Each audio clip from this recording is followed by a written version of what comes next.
ಪ್ರಿಯ ಬಂಧುಗಳೇ, ನೀವು ಯೋಚಿಸಬಹುದು, ಹಿಂದಿನ ಕಾಲದಲ್ಲಿ ಜನರು 100 ವರ್ಷ 110 ವರ್ಷ ಜೀವಿಸುತ್ತಿದ್ದರು. ಏಕೆ ಅವರು ಹೀಗೆ ಜೀವಿಸುತ್ತಿದ್ದರು? ಹಾಗೂ ಪ್ರಸ್ತುತ ದಿನಮಾನಗಳಲ್ಲಿ ಜೀವನದ ಅಂಶವನ್ನು ನಾವು ನೋಡಿದಾಗ ಸುಮಾರು 65ರಿಂದ 70 ವರ್ಷಗಳ ಕಾಲ ಬದುಕುತ್ತಾರೆ ಅಷ್ಟೇ. ಆದರೆ ಹಿಂದಿನ ಜನರು ಸುಮಾರು 100 ವರ್ಷಗಳ ಕಾಲ ಬದುಕುತ್ತಿದ್ದರು. ಹಾಗಾದರೆ ಅವರು ತಮ್ಮ ಆರೋಗ್ಯಕ್ಕೆ ಸಂಬಂಧಪಟ್ಟಂತೆ ಯಾವೆಲ್ಲ ಸೂತ್ರವನ್ನು ಅನುಸರಿಸುತ್ತಿದ್ದರು ಎನ್ನುವುದನ್ನು ನಾನು ಈ ಒಂದು ವಿಡಿಯೋದಲ್ಲಿ ಹೇಳಲಿದ್ದೇನೆ. ಹಾಗಾಗಿ ಆರೋಗ್ಯದ ಬಗ್ಗೆ ಕಾಳಜಿ ಇರತಕ್ಕಂಥವರು, ಸದಾ ಕಾಲ ಯಾವುದಾದರೂ ಒಂದು ಕೆಲಸದಲ್ಲಿ ನಿರತರಾಗಿರ್ತಕ್ಕಂಥವರು ನಿಮ್ಮ ಆರೋಗ್ಯವನ್ನು ಹೇಗೆ ಕಾಪಾಡಿಕೊಳ್ಳಬೇಕು ಅನ್ನುವಂತಹ ಒಂದಿಷ್ಟು ಸಲಹೆಯನ್ನು ಈ ವಿಡಿಯೋದ ಉದ್ದಗಲಕ್ಕೂ ಹೇಳಲಿದ್ದೇನೆ. ವಿಡಿಯೋನ ಎಲ್ಲೂ ಕೂಡ ಸ್ಕಿಪ್ ಮಾಡದೆ ಪೂರ್ತಿಯಾಗಿರುವಂತಹ ವಿಡಿಯೋ ನೋಡಿ. ಇದು ಒಂದು ಮಾಹಿತಿಯನ್ನು ಒಳಗೊಂಡಿರತಕ್ಕಂತಹ ವಿಡಿಯೋ ಆಗಿದೆ. ಹಾಗೂ ನಿಮ್ಮ ಬಂಧು ಮಿತ್ರರಲ್ಲಿ, ನಿಮ್ಮ ಸ್ನೇಹಿತರಲ್ಲಿ ಆರೋಗ್ಯದ ಬಗ್ಗೆ ಕಾಳಜಿಯನ್ನು ವಹಿಸದೇ ಇರತಕ್ಕಂಥವರಿಗೆ ದಯಮಾಡಿ ಈ ಒಂದು ವಿಡಿಯೋನ ಶೇರ್ ಮಾಡಿ. ಬಂಧುಗಳೇ, ಈಗ ಪ್ರಸ್ತುತ ದಿನಮಾನಗಳಲ್ಲಿ ನಾವು 65ರಿಂದ 70 ವರ್ಷಗಳ ಕಾಲ ಬದುಕಿದರೆ ಅದೇ ಹೆಚ್ಚು.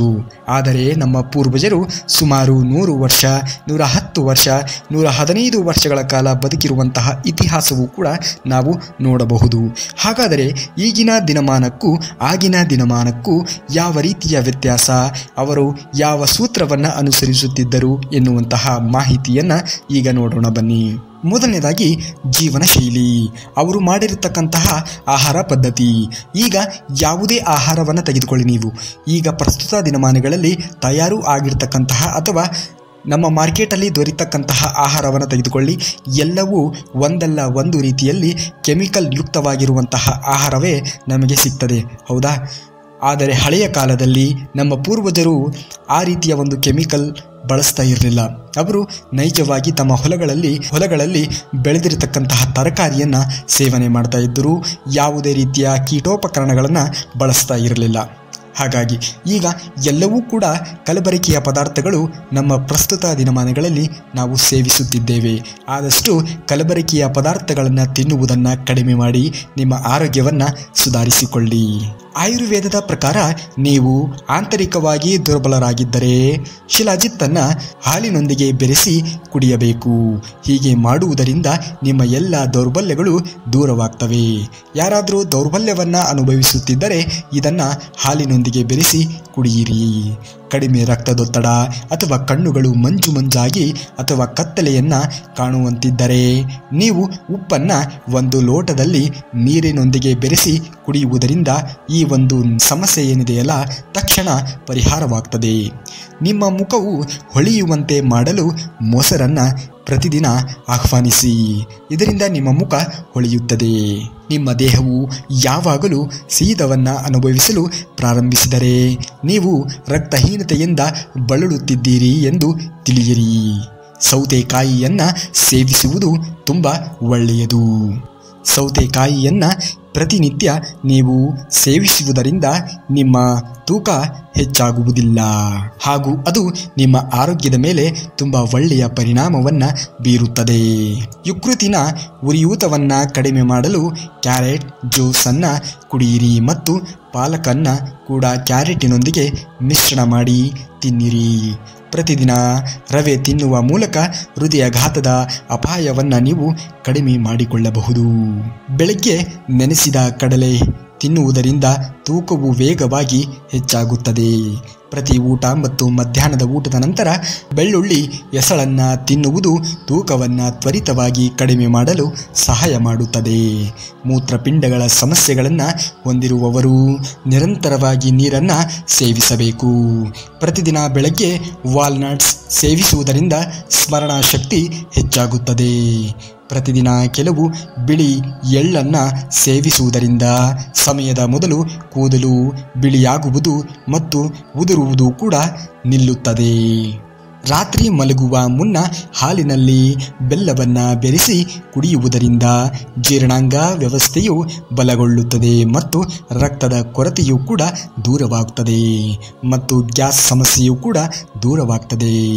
ಮಧ್ಯಾಹ್ನ ಈರುಳ್ಳಿಯನ್ನು ಸೇವಿಸುವುದರಿಂದ ರಕ್ತ ತೆಳುವಾಗಲು ಪ್ರಾರಂಭಿಸುತ್ತದೆ.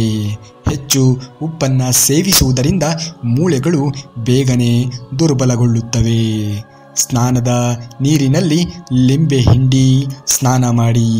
ಇದು ದೇಹದ ದುರ್ವಾಸನೆ ತಡೆಯುತ್ತದೆ.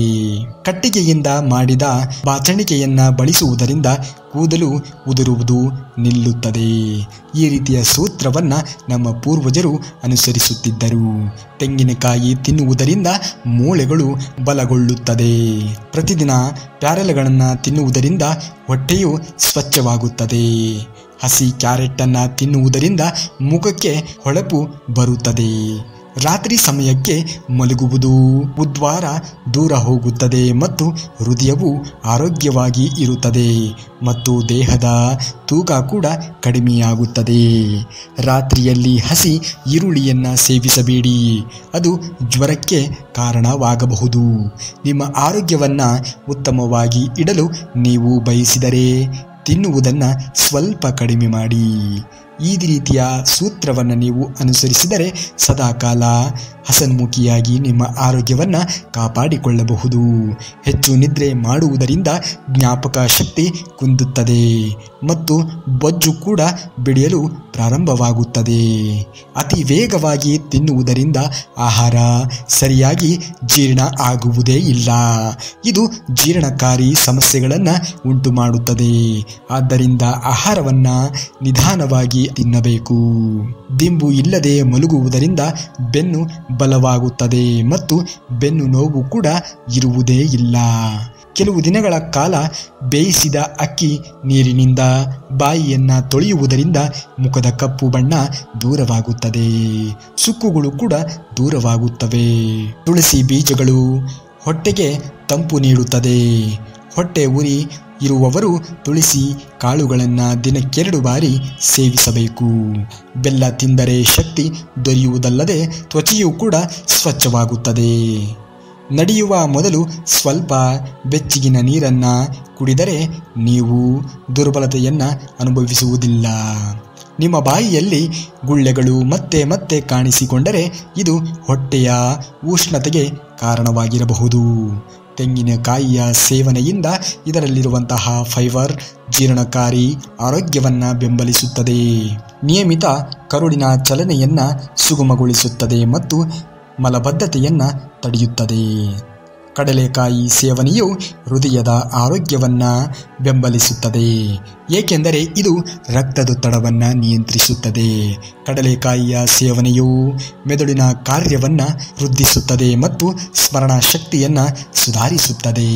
ಅಗಸೆ ಬೀಜದಲ್ಲಿರುವಂತಹ ನಾರಿನಾಂಶ ಮತ್ತು ಪ್ರೋಟೀನ್ ನಿಮಗೆ ಹೊಟ್ಟೆ ತುಂಬಿದ ಅನುಭವಕ್ಕೆ ಸಹಾಯ ಮಾಡುತ್ತದೆ ಮತ್ತು ನಿಮ್ಮ ತೂಕ ನಿರ್ವಹಣೆಗೆ ಸಹಾಯವನ್ನು ಮಾಡುತ್ತದೆ.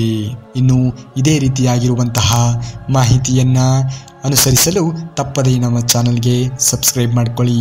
ಹಾಗೂ ಕೊಟ್ಟಿರುವ ಮಾಹಿತಿ ಇಷ್ಟವಾದರೆ ಕೂಡಲೇ ಒಂದು ಲೈಕನ್ನು ಮಾಡಿ. ಮುಂದಿನ ವಿಡಿಯೋದಲ್ಲಿ ಸಿಗುವವರೆಗೂ ಧನ್ಯವಾದ. ಕರುನಾಡಿಗೆ.